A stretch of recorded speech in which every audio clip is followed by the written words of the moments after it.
El versículo de memoria dice: acuérdense de sus dirigentes que les hablaron la palabra de Dios. Consideren el resultado de su vida e imiten su fe.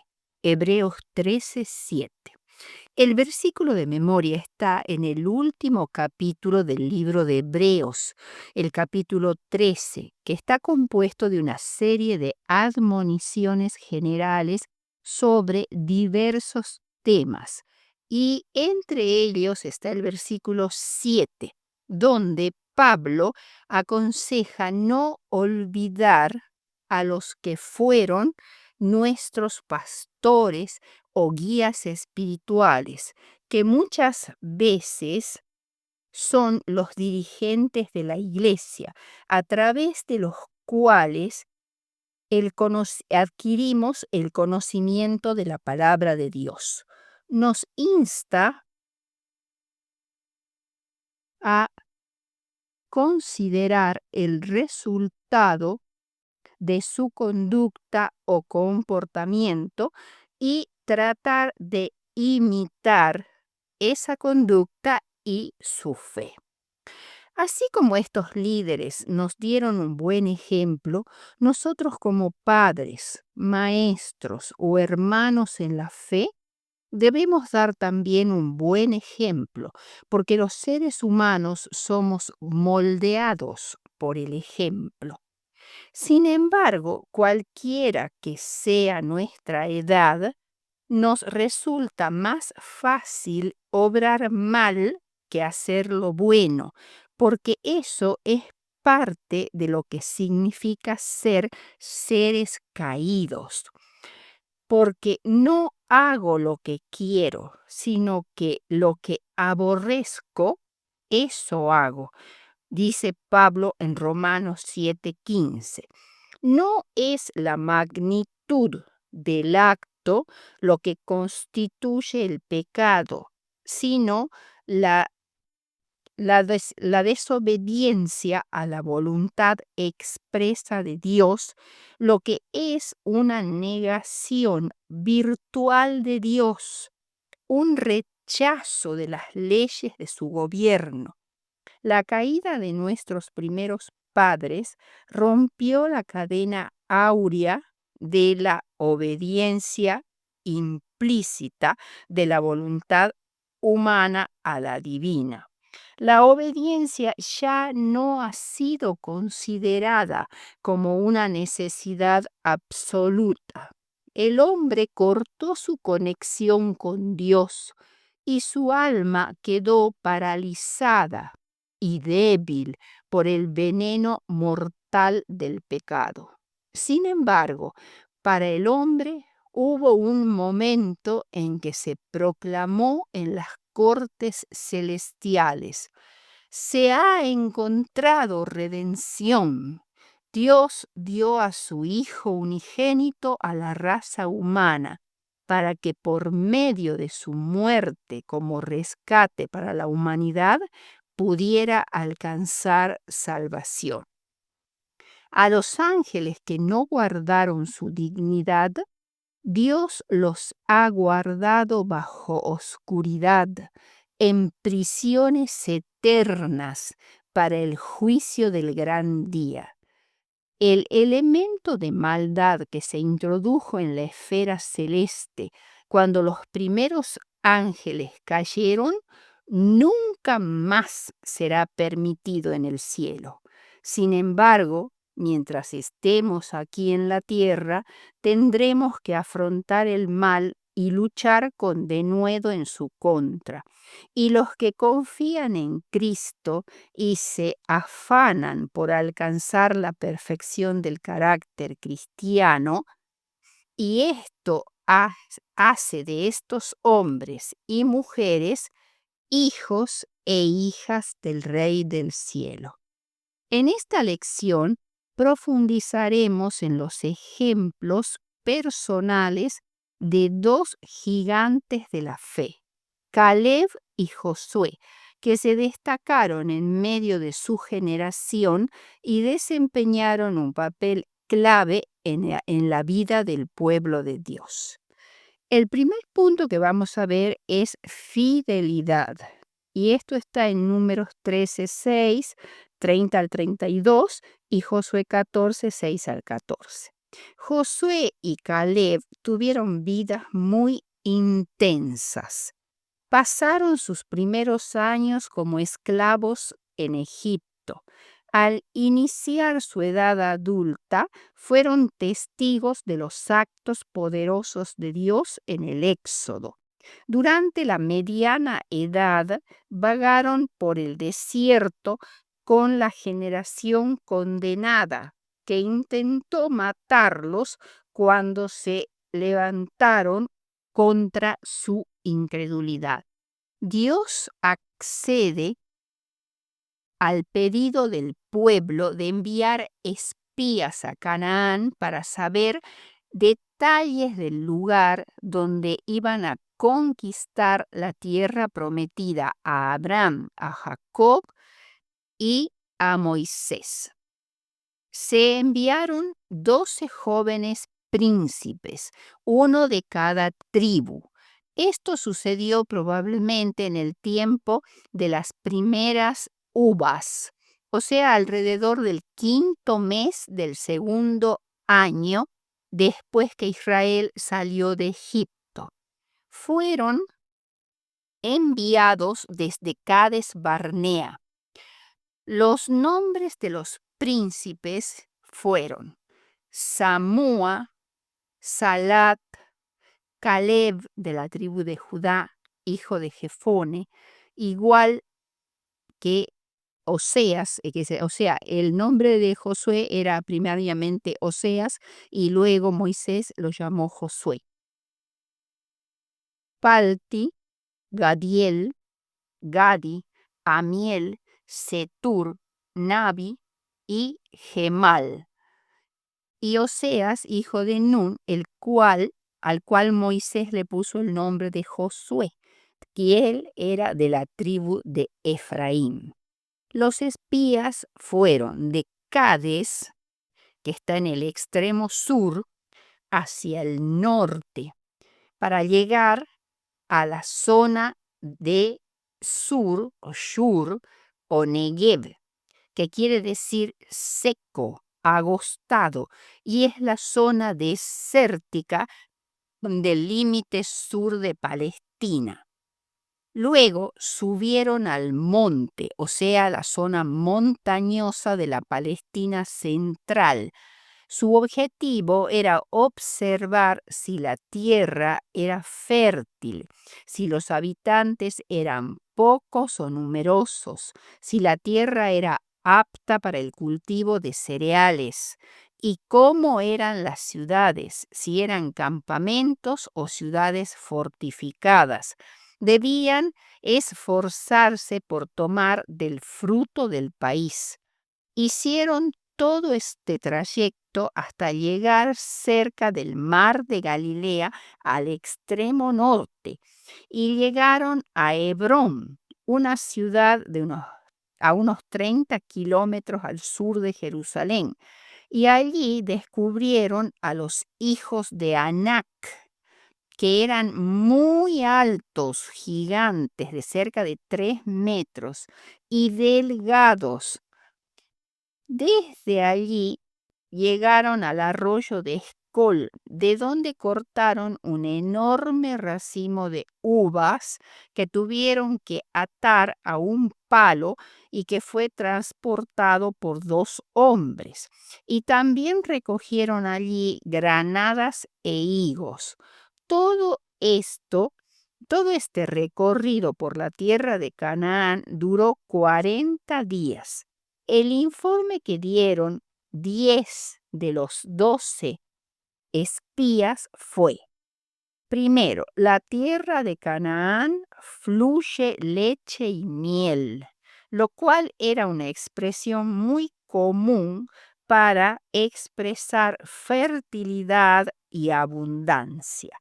Palestina tiene o tenía en ese tiempo muchos menos terrenos secos y áridos de lo que es hoy en día. Más la palabra traducida más supone o sugiere algo imposible para el hombre y expresa la falta de fe de ellos y revela su pecado. Si tan solo hubieran presentado los hechos, habrían cumplido con la misión que se les había encomendado, pero ellos añadieron su opinión privada, que fue verdaderamente desanimante. Entonces ellos dijeron primeramente: la tierra es fértil, fluye leche y miel, las plantas dan frutos, y vimos allí que había mucha riqueza desde el punto de vista de la agricultura, más que nada. Pero agregaron: más el pueblo que habita allá es fuerte. Las ciudades son muy grandes y fortificadas. Vimos allí a los hijos de Anac, o sea, a los gigantes. Amalek habita el Negev. El Eteo, el Jebuseo y el Amorreo habitan en el monte, o sea, en la zona montañosa, y el Cananeo habita junto al mar Mediterráneo, se refiere, y a la ribera del Jordán. Su opinión era que la tarea que tenían por delante era más, mucho más de lo que podían realizar las fuerzas de Israel. Los amalecitas, que eran descendientes de Esaú, eran una tribu nómade de la zona desértica del sur de Palestina.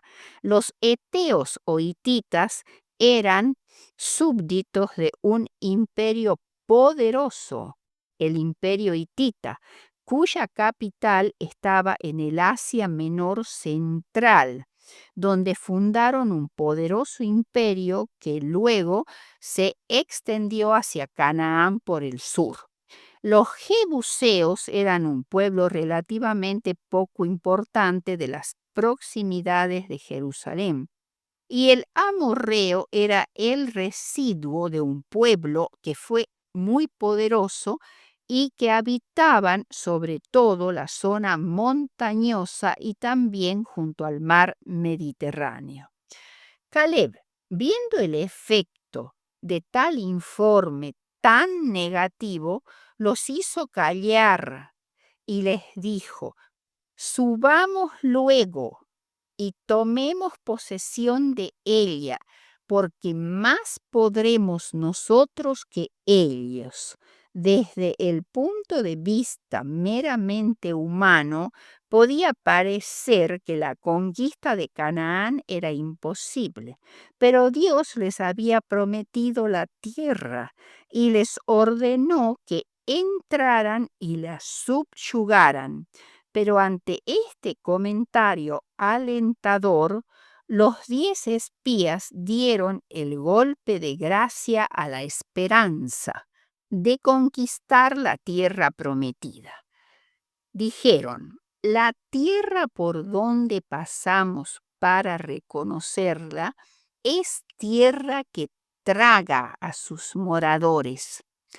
Pero no queda claro el significado de este comentario tan negativo, ya que antes fue descrita como una tierra rica y generosa que fluye leche y miel, y algo que heló la sangre en las venas del pueblo fue lo siguiente: también vimos allí gigantes, son los hijos de Anac o Anaseos, hombres de grande estatura, hijos de Anac, raza de gigantes, y éramos nosotros, a nuestro parecer, como langostas ante ellos. Esto está en los versículos 32 y 33. Amós 2:9 describe a los amorreos como altos como cedros y fuertes como encinas. ¿Qué efecto tuvo este informe sobre la congregación?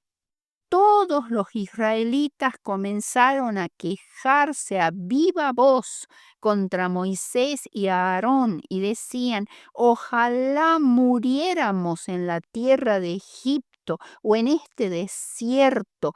Y no, y, y lloraban y se quejaban. Esto duró hasta la noche. Todos los israelitas los israelitas eran más de 1 millón de personas. Números 13:30 muestra la réplica de Caleb basado en la promesa de Dios.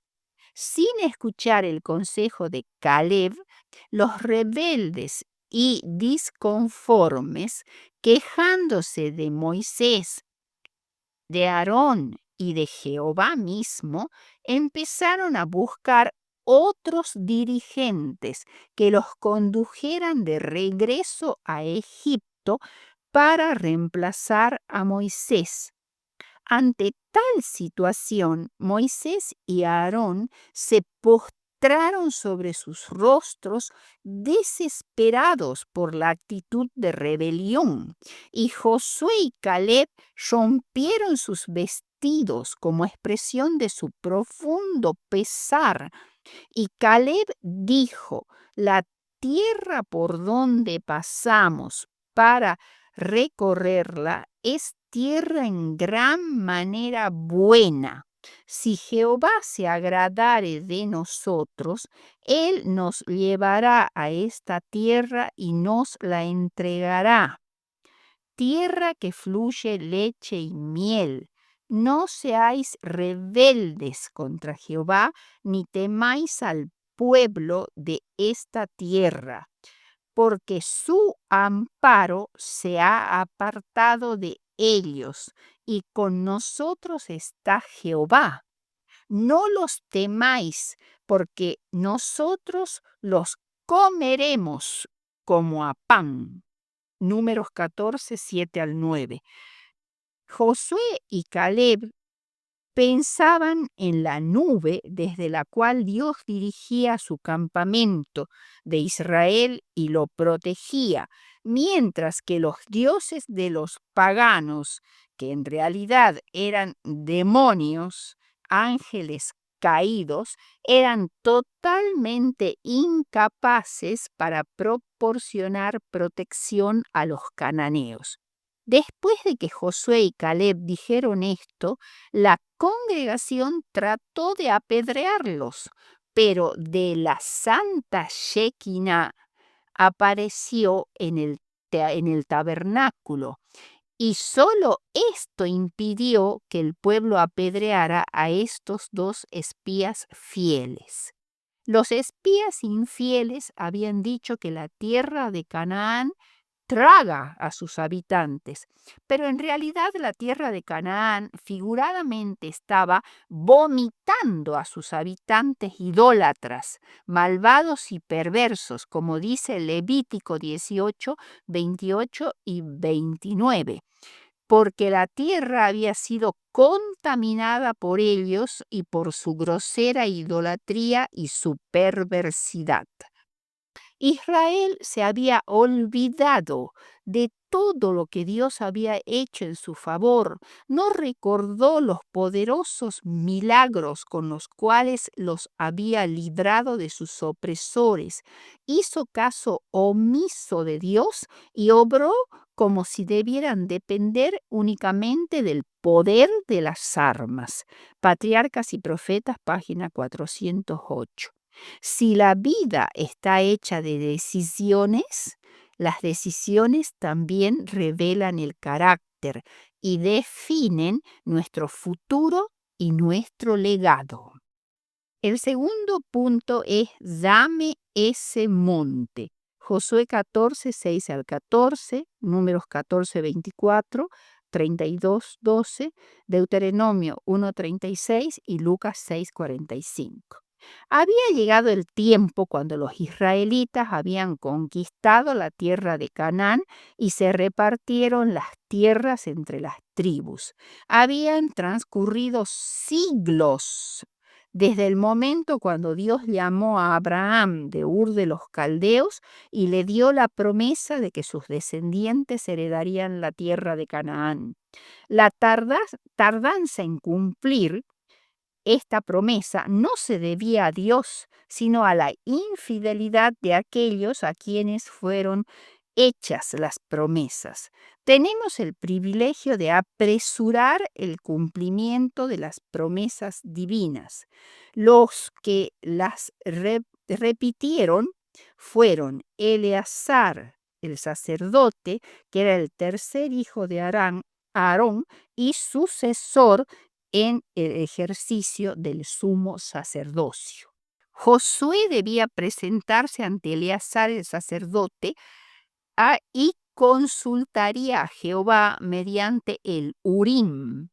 Y según la respuesta que Dios daba, debían proceder tanto Josué como la congregación.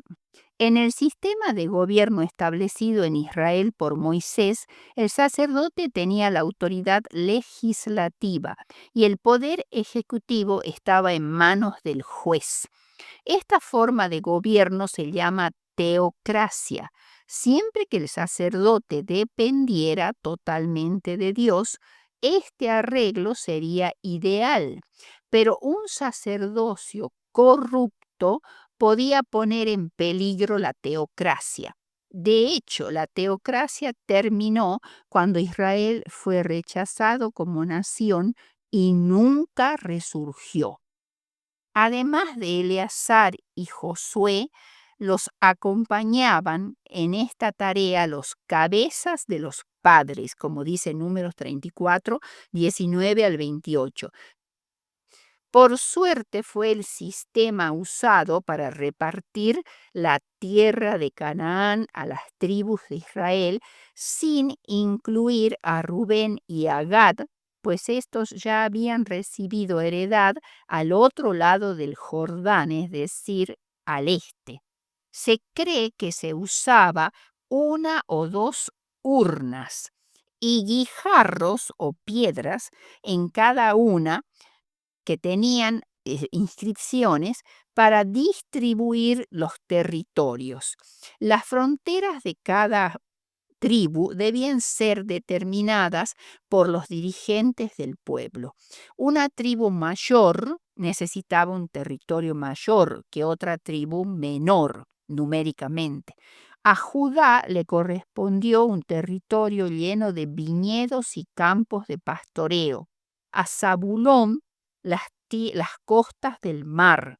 A Isaacar una fértil llanura entre cadenas montañosas, a hacer un territorio abundante en aceite, trigo y metales, y así sucesivamente a los otros. Los levitas no figuraron entre las tribus que recibían heredades, porque debían estar distribuidos entre todas las tribus. Por esta razón, para completar el número 12 en el cómputo de las tribus, a José se le dio a José se le dio heredad a sus dos hijos, Manasés y Efraín. A los levitas se les dio ciudades, incluyendo sus ejidos, es decir, los campos de pastoreo que las rodeaban para sus ganados. En Gilgal, donde todavía estaba el campamento de Israel y el tabernáculo, se llevó a cabo la distribución de la tierra y se la terminó en Josué 18. Solamente Josué y Caleb, solo Caleb, hijo de Jefone, ceneseo, es decir, hijo de Cenaz. Algunos creen que Caleb era descendiente de Cenaz, nieto de Esaú, Génesis 36:11, y que se unieron a Israel como prosélitos. El hecho de que Caleb fuera leal y fiel perfecto en pos de Jehová, como dice Números 32:12, se considera como la razón por la cual fue escogido para representar a la tribu de Judá, y se le dio parte entre los hijos de Judá. Josué 15:13. Pareciera que a fin de evitar ser descubiertos, los 12 espías fueron de dos en dos, y en este caso, Caleb y su compañero habían reconocido la tierra de los anaseos, es decir, los gigantes, en torno de la ciudad de Hebrón. Pero su compañero, horrorizado por el tamaño de sus habitantes y por la solidez de sus fortificaciones, no estuvo de acuerdo en tomar la ciudad. Así que la expresión "la tierra que pisó" se refería específicamente a Hebrón. Después de 45 años de este evento, o sea, del reconocimiento de la tierra de Canaán por los espías, y teniendo en mente la sinceridad y la fidelidad de Caleb, Moisés le había jurado, Números 14, 20 al 24, Deuteronomio 1, 34 al 36. ¿Qué es lo que le había jurado? Que se le daría en heredad la tierra que olió su pie, o sea, la que él había pisado, que, y esto era la ciudad de Hebrón. Hacía años que todos los contemporáneos de Caleb, salvo Josué, habían muerto. Caleb sabía que su larga vida, o sea, que llegó a los 85 años, era resultado de su obediencia, pero su edad no era lo más extraordinario en Caleb, sino lo extraordinario era que estaba tan fuerte como cuando tenía 40 años y reconoció la tierra. Su conducta temperante había dado su recompensa en vida. Su pedido, dame pues ahora este monte, que está en Números 14:12, no se refería solamente a Hebrón, que es una ciudad y que ya había sido tomada por Josué, sino que incluyó a todo el territorio adyacente a la ciudad de Hebrón, incluso las cuevas y las fortalezas donde se habían refugiado los anaseos, los gigantes, y donde en ese momento moraban en número considerable. Él confiaba, Caleb, que si Josué está conmigo, los expulsaré. Y Caleb tenía 85 años. El ejemplo de Caleb de depender totalmente de Dios debiera enseñarnos a asegurarnos que Dios esté con nosotros en todas nuestras empresas. Podemos no tener los recursos necesarios ni la preparación más acabada, pero si Dios está con nosotros, ¿quién contra nosotros? Hebrón tenía otro nombre. La ciudad de Hebrón tenía otro nombre, Kiriat Arba. Este nombre, Kiriat Arba, significa ciudad de Arba. Y Arba era el nombre del padre de Anac, el progenitor de los anaseos, los gigantes. O sea, era la ciudad de los gigantes. Después de haber sido recuperada por Caleb, entonces fue llamada Hebrón. O sea, es una ciudad muy antigua. Se llamaba Kiriat Arba porque era, digamos, el lugar donde habían aparecido los gigantes. Pero ahora se llama Hebrón. ¿Qué significa Hebrón? Hebrón significa alianza, hacer una sociedad, unirse en compañerismo. ¿Con quién? Precisamente con Dios. El tercer punto es el poder del ejemplo. Josué 15, 16 al 19. Jueces 1, 13 al 3, 7 al 11. En este punto trataremos la conquista de Caleb de su parte que había reclamado según la promesa de Moisés y al mandamiento de Jehová a Josué.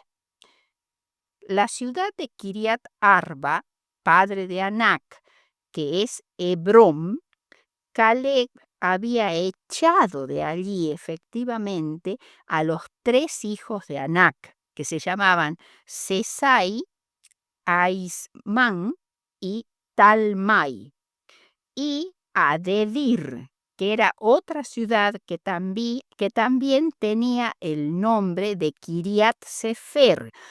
Kiriat Sefer significa ciudad de libros o ciudad de palmeras, que estaba también habitada por los descendientes de los anaseos, los gigantes.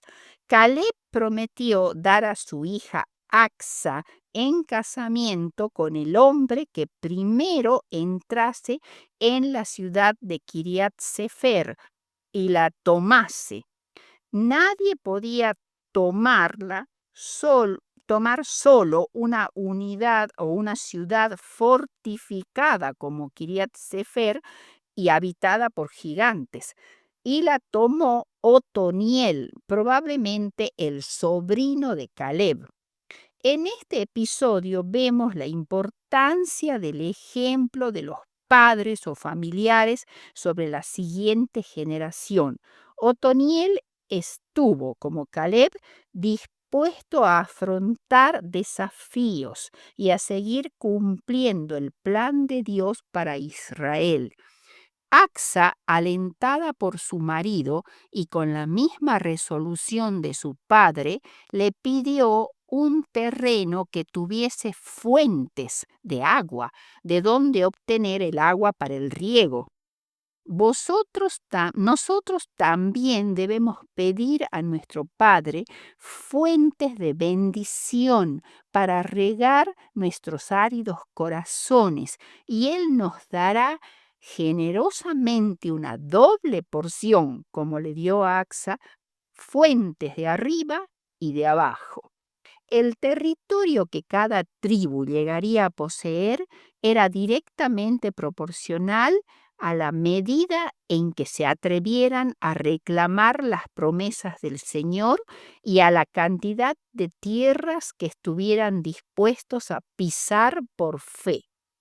Las promesas de Dios requieren, para hacerse realidad, de fe, acompañada de acción decidida. Los objetivos de Caleb eran, primero, inspirar fe en la nueva generación. Segundo, demostrar que su generación estaba equivocada. Tercero, exaltar el nombre de Dios. Un anciano que confiaba en el poder de Dios podía vencer lo que aterrorizaba a toda una generación. Cuarto, un héroe humilde, Josué 19, 49 al 51.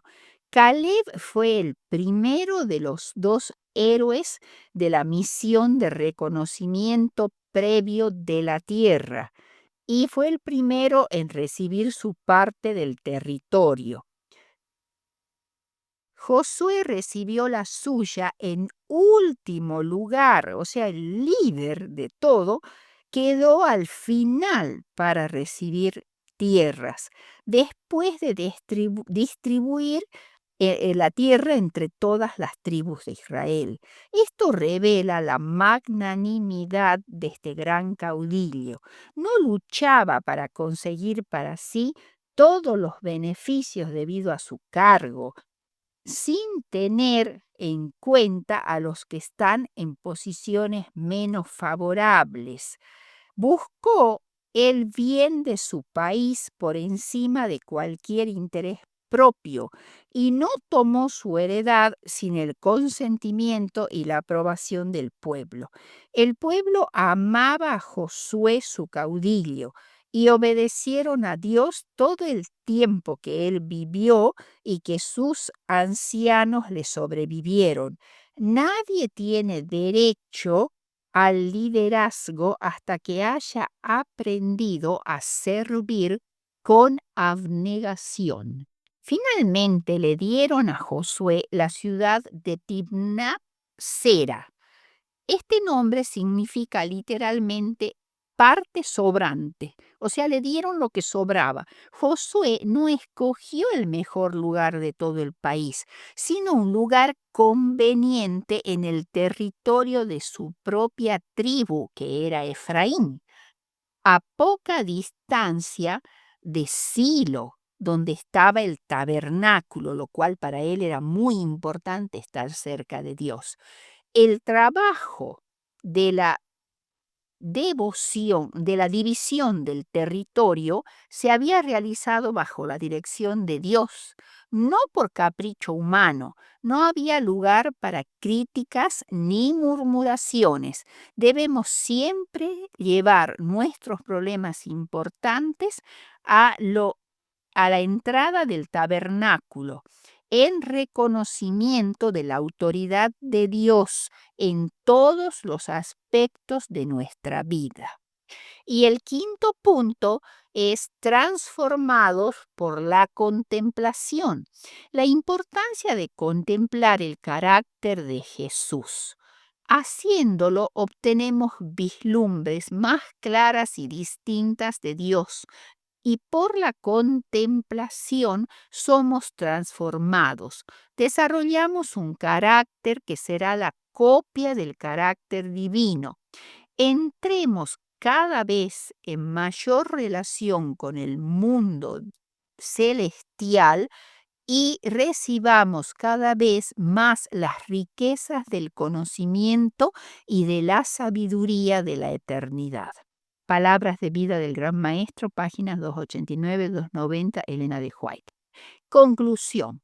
Cuando nos enfrentamos a los desafíos de la vida, podemos verlos desde la perspectiva de la duda o de la fe. La duda ve los obstáculos, la fe ve el camino. La duda ve la noche más oscura, la fe ve el día. La duda teme dar un paso, la fe se eleva a lo alto. La duda pregunta, ¿quién cree? Y la fe responde, yo. Abraham, a los 100 años, confió en la promesa de Dios de una descendencia numerosa cuando él todavía no tenía ni un hijo. Eliseo Eliseo ora para que los ojos de sus siervos se abran para ver el ejército de Dios a su alrededor. Jesús explica a sus discípulos que a través del ciego se revelarían las obras de Dios. Juan 9, 1 al 3.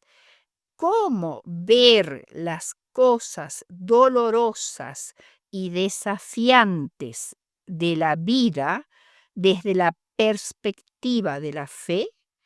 Comprender que esta perspectiva da ánimo y valor para, para enfrentarlas. Esa es, en conclusión, la lección que podemos sacar de esta semana.